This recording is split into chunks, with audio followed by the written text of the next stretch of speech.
Assalamualaikum warahmatullahi wabarakatuh. Dahulu kala ada seorang petani bernama Abu Nawas. Dia adalah petani yang rajin.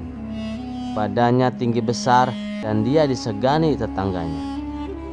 Suatu hari dengan memikul keranjang di pundak, Abu Nawas pergi ke ladang. Hari itu dia akan memupuk tanaman agar tumbuh dan subur. Namun ketika sedang menyebar pupuk, tiba-tiba dia mendengar suara desis yang sangat keras. Ketika dia mencari sumber suara itu, dari arah bukit muncullah seekor ular raksasa yang panjangnya mencapai 6 dengan 7 meter. Abu Nawas sangat terkejut. Dia merasa tidak pernah mempermainkan ular, tetapi entah kenapa ada induk ular yang datang mendekatinya. Aduh, kenapa ada ular sebesar itu datang ke arahku? Katanya gemetaran. Dia lalu meraih pikulan dan lari secepatnya meninggalkan ladang. Namun belum jauh dia berlari, kakinya terantuk gundukan tanah. Ular raksasa pun tidak menyia-nyiakan kesempatan itu. Dengan menjulur-julurkan lidahnya yang berwarna merah, dia mulai mendekati Abu Nawas. Abu Nawas tidak mau menyerah begitu saja. Dia terus mengayun-ayunkan pikulan agar sang ular tidak mendekat. Namun tiba-tiba gagang pikulnya patah. Sang ular pun seketika membelit tubuh Abu Nawas. Tunggu sebentar. Lepaskan aku, teriak Abu Nawas. Ular itu diam sejenak. Ada apa? Kata ular itu. Tunggu sebentar, lepaskan aku dulu. Aku harus kembali ke rumahku dulu untuk berpamitan pada keluarga. Setelah itu aku akan kembali ke sini untuk menyelesaikan pertarungan kita, kata Abu Nawas meyakinkan ular tersebut. Sejenak ular itu terdiam, namun akhirnya dia melepaskan belitanya. Setelah terlepas dari belitan ular tersebut, Abu Nawas mengucapkan terima kasih. Lalu Abu Nawas berlari pulang ke desanya. Sementara itu sang ular melingkarkan tubuh menunggu kedatangan Abu Nawas lagi. Abu Nawas berlari sambil berteriak-teriak memanggil penduduk desa. Ada ular raksasa di ladang. Mendengar teriakan itu, penduduk desa segera mengambil senjata tajam. Ada yang membawa pedang, golok, tombak, juga pentungan.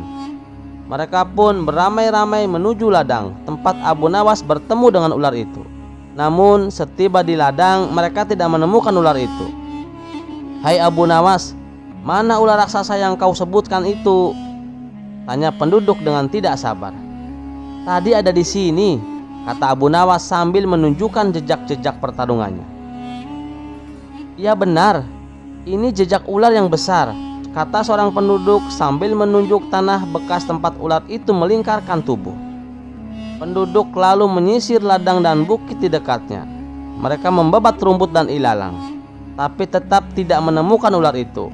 Setelah mendengarkan cerita Abu Nawas, penduduk lebih berhati-hati ketika bekerja di ladang. Mereka juga mengingatkan kepada anak-anak untuk tidak lagi mengganggu ular. Pesan bijak yang bisa kita ambil dari cerita ini adalah bersikap waspada terhadap hal-hal yang bisa mencelakakan di lingkungan sekitar memang perlu dilakukan. Namun, tetaplah introspeksi diri. Apakah lingkungan sekitar terganggu oleh perbuatan kita atau tidak? Kisah selanjutnya. Entah kenapa tiba-tiba Baginda Raja menjadi emosian. Ia memaki-maki semua para menterinya. Abu Nawas yang kala itu berada di dalam istana juga tak luput dari amarah Baginda Raja. Saking emosinya, ia mengusir Abu Nawas dan tak boleh lagi menginjakan kakinya ke istana. Beberapa hari setelah peristiwa itu, banyak warga yang mengeluh dengan perubahan sikap Baginda Raja. Ia sekarang mudah emosi dan gampang marah. Bahkan beberapa menterinya ada yang mengundurkan diri karena takut terkena amarahnya. Akhirnya satu demi satu para menterinya mulai berkurang. Hal ini membuat Baginda Raja khawatir. ia pun membuka kesempatan bagi rakyatnya untuk menduduki jabatan sebagai menteri. Namun tak ada satupun yang berani mendaftar. Menghadapi masalah ini, Baginda Raja bertambah bingung. Kemudian ia bertanya kepada penasihat istana yang masih setia mendampinginya. "Ada apa dengan kerajaan ini? Kenapa jadi begini?" tanya Baginda Raja. "Ampun Yang Mulia, hal ini dikarenakan sikap Paduka sendiri. Akhir-akhir ini Paduka mudah emosi dan tanpa sebab menghukum menteri yang tidak bersalah. Hal inilah yang membuat mereka tak tahan menjadi menteri istana. Sebaiknya Paduka periksa ke seorang tabib, barangkali ada solusinya," saran penasihat istana. "Kau kira saya sakit? Lancang sekali ucapanmu," bentak Baginda Raja. Ia pun menyuruh beberapa pengawal untuk menangkap dan memenjarakannya. Kabar tentang dipenjarakannya penasihat istana akhirnya sampai juga ke telinga Abu Nawas. "Bagaimana ini Abu Nawas?" tanya para warga. "Harus ada seseorang yang bisa menyadarkan Baginda Raja," kata warga lainnya. "Benar Abu Nawas, tapi kalau kami yang melakukannya itu tidak mungkin. Penasihat istana saja dipenjara, apalagi kami yang rakyat kecil," timpal warga lainnya. Sesaat Abu Nawas termenung. Ia mulai memutar otak untuk mendapatkan jalan keluarnya. Tidak beberapa lama kemudian muncullah ide konyol di benaknya. "Kalian semua sebarkanlah kabar bahwa aku diterkam harimau yang dipeliharanya sejak kecil," kata Abu Nawas. Mereka pun setuju dan menuruti perkataannya, meskipun mereka tidak tahu apa maksud dibalik rencana Abu Nawas tersebut. Singkat cerita, seluruh penduduk Baghdad dihebohkan oleh berita tentang Abu Nawas yang diterkam oleh harimau peliharaannya. Dan dengan cepat kabar itu pun beredar, yang pada akhirnya terdengar oleh Baginda Raja. "Apa benar Abu Nawas diterkam harimau?" tanya Baginda Raja kepada salah satu menterinya. "Menurut kabar yang beredar memang benar Paduka Yang Mulia," jawab menterinya. "Sejak kapan Abu Nawas pelihara harimau?" tanya Baginda Raja kembali. "Kurang tahu Yang Mulia, tapi yang hamba dengar ia memeliharanya sejak masih bayi," jelas menterinya. Karena penasaran, Baginda Raja pun datang ke rumah Abu Nawas untuk menengoknya. Setibanya di sana, Abu Nawas tampak sedang duduk di depan rumahnya. "Bagaimana keadaanmu Abu Nawas?" tanya Baginda Raja. "Alhamdulillah Baginda, saya sehat walafiat," jawab Abu Nawas. Tentu saja hal ini membuat Baginda Raja heran. "Orang-orang bilang kau diterkam harimau. Bagaimana itu bisa terjadi dan sejak kapan kau memelihara harimau?" tanya Baginda Raja. "Untuk menjawab pertanyaan Paduka butuh waktu yang lama untuk menceritakannya," ujar Abu Nawas. "Aku siap mendengarkannya, silahkan ceritakan saja padaku," balas Baginda Raja. Abu Nawas pun mulai ceritanya. "Waktu itu saya melewati jalan sepi. Di tengah jalan saya menemukan anak harimau yang sedang sakit dan butuh pertolongan. Saya pun membawa pulang dan merawatnya. Para warga awalnya sudah memperingatkan saya bahwa harimau adalah hewan yang buas yang bisa berbahaya jika memeliharanya. Namun seiring berjalannya waktu, setelah harimau tumbuh dewasa, ia menjadi hewan penurut. Para warga pun tidak ada yang takut bila berpapasan dengannya. Bahkan tidak sedikit anak-anak yang bermain dengan harimau milikku."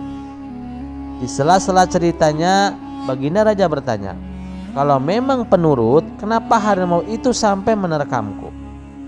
Abu Nawas lalu melanjutkan ceritanya. "Kejadian ini berawal ketika aku keluar kota selama 3 hari dan aku lupa memberinya makan. Setelah aku kembali, dilihatnya harimauku masih berada di dalam kandangnya. Aku pun senang karena dia dalam keadaan baik-baik saja. Tapi ketika aku menghampirinya, tiba-tiba dia menerkamku dan ingin memakanku. Kelaparan selama 3 hari telah mengeluarkan sifat alamiahnya sebagai hewan buas. Ia akan menerkam siapa saja ketika merasa lapar. Untunglah aku masih bisa selamat," tutur Abu Nawas. "Lalu kemana harimau tersebut? Apakah sudah dibunuh atau lari ke hutan?" tanya Baginda Raja. Saya melepaskannya dan tak mau lagi memeliharanya. Harimau yang saya ceritakan bukanlah harimau yang sesungguhnya, Paduka. Harimau itu bisa diibaratkan tabiat buruk kita seperti cepat emosi atau gampang marah. Jika kita terus memeliharanya, suatu saat tabiat buruk tersebut akan memakan kita.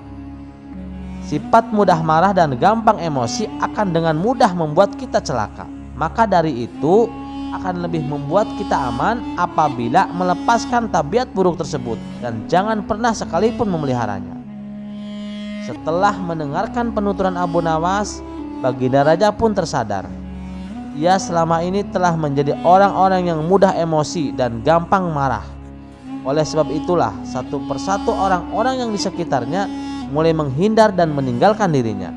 Dan sejak saat itu Baginda Raja bertekad akan membuang semua tabiat buruk yang selama ini dipeliharanya. Terima kasih sudah mendengarkan cerita ini. Sampai jumpa di cerita selanjutnya. Wassalamualaikum warahmatullahi wabarakatuh.